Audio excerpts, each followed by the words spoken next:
Welcome back. When it comes to investing, a lot of us prefer broad portfolios like an exchange-traded fund or an index fund. But what happens when a handful of stocks dominate an entire market? That's the case with some technology companies right now. Here's what you need to know.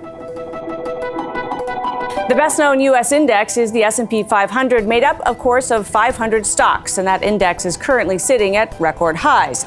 The idea of owning an index is investors own a piece of future profit, which is how a share price is supposedly determined. That's pretty straightforward for older, stable businesses. But when companies are growing fast, there's a lot of guessing and maybe a bit too much enthusiasm about that future profit. That can cause some stocks to be valued much more highly than others. Some might even say overvalued. When that happens, a few stocks come to represent a disproportionate share of an index. That can move the whole market. Big tech companies have been doing this for years, and today is no different. The so-called Magnificent Seven, Microsoft, Amazon, Meta, Apple, Alphabet, Nvidia, and Tesla dominate the index. And so far, that's been a good thing. Their gains have been shared by everyone owning the broader market. The reverse could also be true, at least in theory. If they suffered big losses, just a few stocks could drag down the value of the whole market. That means investors are a little less diversified than they might wish for. One actively managed exchange-traded fund that balances away from that kind of overweight of any one stock is the ARK Innovation ETF. Cathie Wood is CEO and founder of ARK Invest, which of course runs that fund. Thanks for being with us. Pleasure. Happy to be here, Amanda. Thank you. So this is one of the conundrums of, you think you're owning the broad market, but actually a handful of firms dominate. In your fund, you do actively manage. So yes. It's broad exposure, but it's also, you're trying to trade in and out. Do you trade out when something becomes too valuable? Yes, and in fact, we did pull out of most of the Mag 6. Mag 6 excludes Tesla. Tesla is our largest position. And one of the reasons we did is we felt that those stocks are well understood in terms of their exposure to AI. But there are many stocks out there and many industry sectors that are going to change profoundly because of AI, and no one's really talking about those. So we're trying to provide a differentiated exposure to a group of stocks that does not have the AI premium built into them. So the idea, of course, being as somebody who understands the technology and the world, sort of the broader landscape of these different types of technologies, you can find the ones that are kind of hidden gems. Well, our research is dedicated to disruptive innovation, and our analysts' responsibilities are broken out not by industry or sector like technology, but by individual technologies themselves.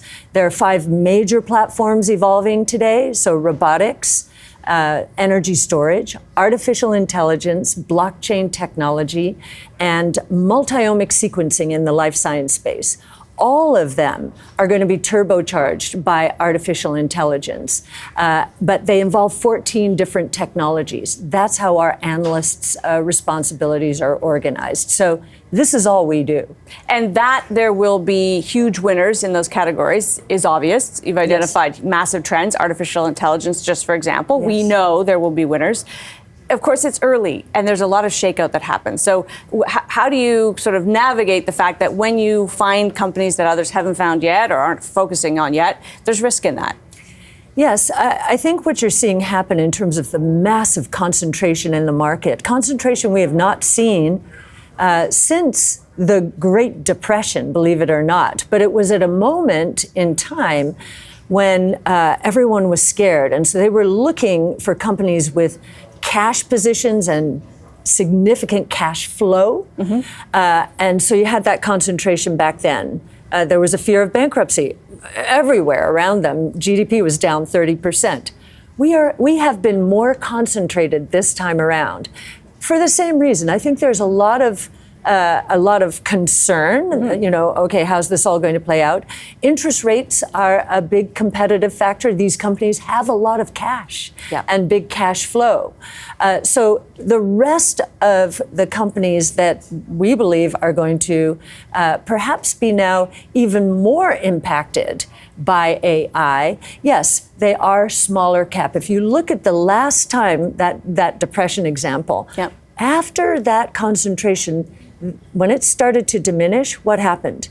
the market broadened out. It was a big bull market, and smaller cap stocks way outperformed mega caps. It's not that mega caps went down, it's just the outperformance of stocks like the ones we're now invested in was far more provocative, shall I say, than the mega caps. So there's catch up, in other words. Lots of catch up. And you see that in our future. Yes. Could you say when?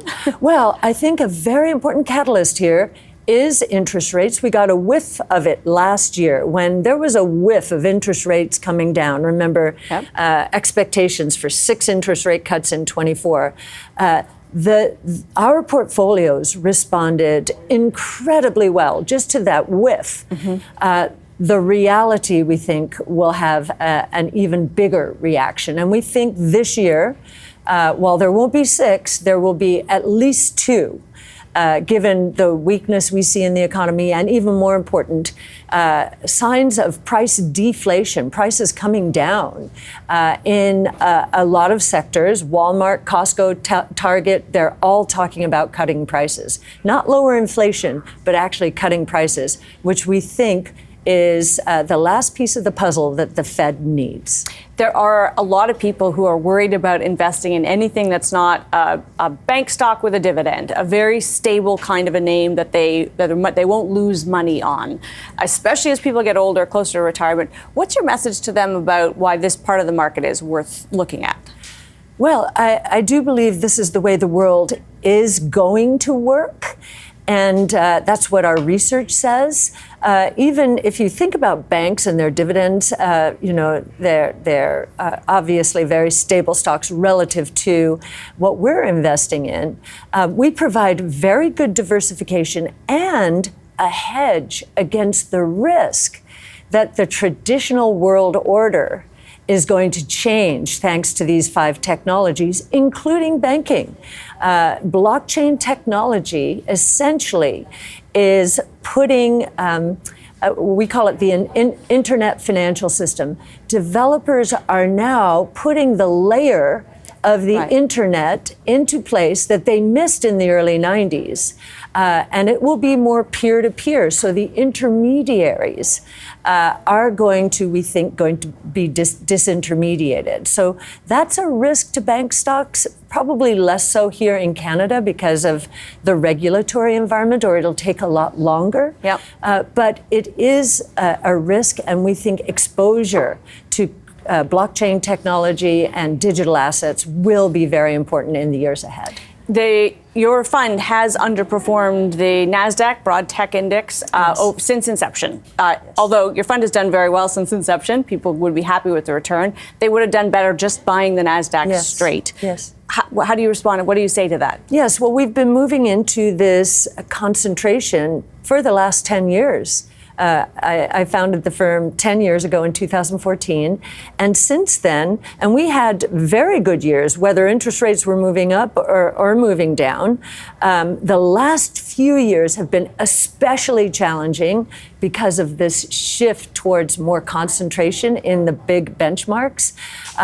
We are, again, a source of diversification when they have done their job, which we think they're pretty close to have from a valuation point of view. Mm-hmm. Now, if an NVIDIA is going to continue working, then GPUs and AI are going to have to impact many more companies. NVIDIA is a $3 trillion valuation. Yep. Many of our companies are in the billion to $3 billion range. So artificial intelligence needs to impact them if NVIDIA is going to continue moving forward. We got to leave it there, Cathie. Okay. Great to have you with us. Yeah, thank you, Amanda. Thank you. Cathie Wood is founder and CEO of ARK Invest. Coming up, as unemployment rises, the jobless rate is off the charts for young people. That's still ahead. But first, Ticketmaster has gotten around to telling customers that their data may have been exposed to fraudsters. The breach happened back in May, but Ticketmaster is only now alerting customers that their personal information, including credit card information, may be in the hands of hackers. Let's agree this is the latest bit of bad PR for Ticketmaster and might prove to be ammunition for U.S. authorities already targeting it for the dominance of the live market event space. Because while customers may not be happy about the breach, it's not like we can shop anywhere else. We're back after this.